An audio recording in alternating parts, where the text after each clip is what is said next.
Do you guys want to know what it would be like to date the female version of Eren Yeager? Well, you suffering addicts, prepare the psychological, because having Eren-chan as a girlfriend is not a cute romance visual novel with a guaranteed happy ending.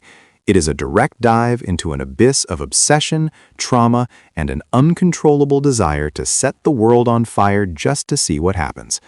Living with her would be like living inside an active volcano that decides every 5 minutes that freedom is more important than washing the dishes or kissing you good morning. At first, you were going to be drooling at that intensity of hers, that look of who will devour fate for breakfast. But reality hits harder than an armored titan punch. She wouldn't want to go to the movies with you. She would want to plan how to overthrow the oppressive system of the entire mall, while you try to decide if you want sweet or salty popcorn.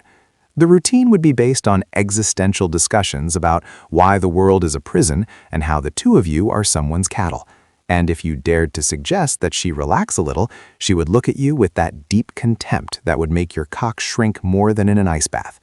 In bed, forget the finesse. It would be a constant struggle for dominance, where you would probably end up being her prisoner of war. And if you couldn't keep up with her freedom, you would be written off as a nameless frontline extra. She would have bouts of crying and rage interspersed, and you would have to be the safe haven of someone who wants to destroy the port, the sea, and the entire map. Now, the question that won't shut up, is it worth it?